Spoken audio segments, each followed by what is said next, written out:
Good afternoon, everybody. My name is LeRoy Peters. I'm a author of many Western novels set in the fur trade that you can find on Amazon.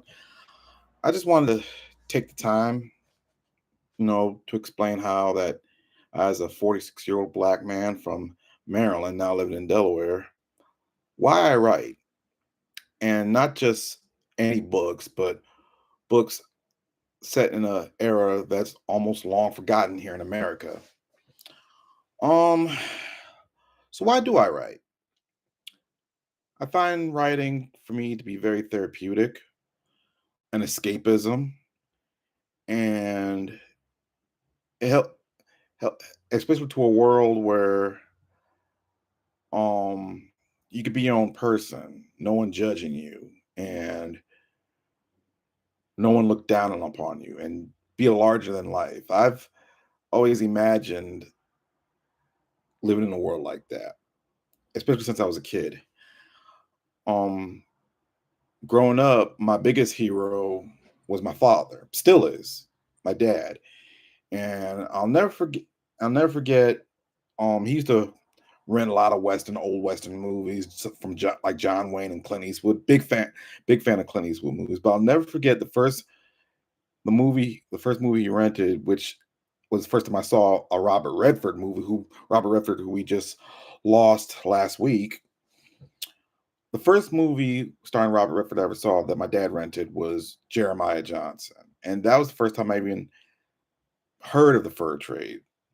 Surprisingly, it wasn't that movie that got me interested in the fur trade, but I never forgot how not hooked, but how I became interested in that kind of movie, in those kind of things. Then while I was in the military, I saw Into the West, the six-part miniseries that came on TNT, and it was the first episode that interested me about the Mountain Men. And when I started doing research on the fur trade, I realized that Jeremiah Johnson, who's a real person, it happened after the end of the Rendezvous eras.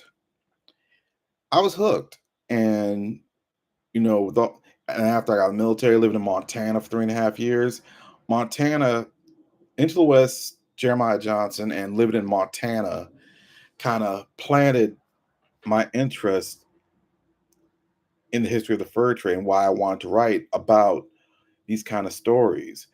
But the people that I write about, you know, are I feel, the kind of people who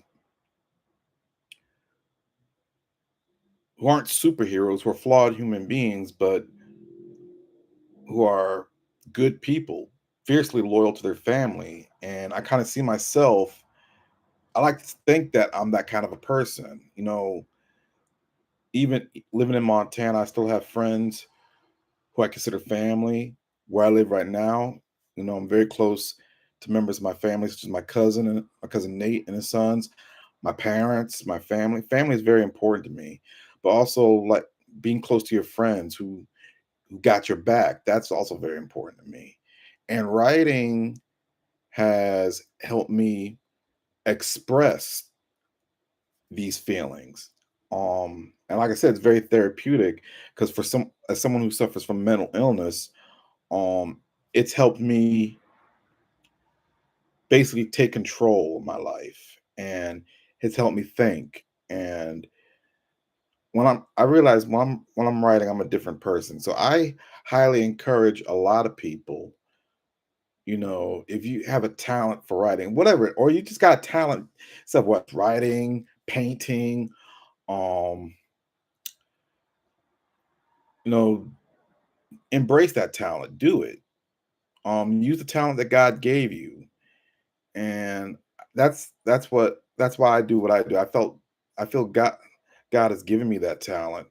And also as a writer, as someone who's also very I make no bones about this. I consider myself a very woke person. I say that proudly. Not to get into politics, but someone who supports civil rights as a black man, who supports um the struggles and the civil rights of our American Indian brothers and sisters. As someone who actually lived and was friends with many American Indians while I was not just living in Montana, but when I was stationed in North Dakota. As a writer, I feel to try to also tell history, American history, from the Native point of view and how they saw things. And I feel that writing and having my novels published have given me that chance. And I owe Dusty Saddle Publishing for that, for giving me the opportunity. And, you know, I feel I feel that I have a true responsibility to tell that kind of story from not from the white savior point of view, but from the real logistic point of view of American history. And and I've often been asked, why the fur trade? Why do you write about the fur trade? Well, because the fur trade, in my opinion, was the most peaceful time between Indians and non-Indians alike, mainly because West Mississippi River during that time, from around Lewis and Clark all the way up to the 18 late 1830s, there weren't that many non-Indians living out west, and honestly, I feel the way that American Indians lived during that time, what they're still living today, I feel that's how God intended for all mankind to live, to not live rely on government, but be independent, live off the land. It was no how Indians in the old how Indians live how American Indians lived was no different than how the Jews of the Old Testament lived. And I highly respect that. I don't watch the TV show Mountain Men or anything like that, but reading books about famous mountain men such as Jim Bridger, or reading books of famous trading posts such as Fort Union, and then also reading books on Jedediah Smith, and also famous American Indian heroes such as Sitting Bull and Gall. Um, I can respect a lot of things in the past, and that's why I do what I do as a historian and as an author. I feel I have a responsibility, even though my books are historical fiction.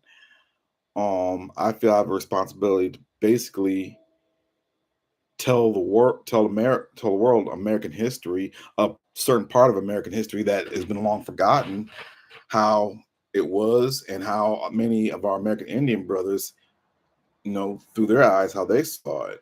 And I love doing it. I'm proud to do it, and also I'm proud of how God has brought me this far and how successful He's brought me this far in my writing, and I don't do it for the glory or the fame. I just do it because it's fun, and I feel like I'm doing something not just for me, but also telling a story, telling letting people,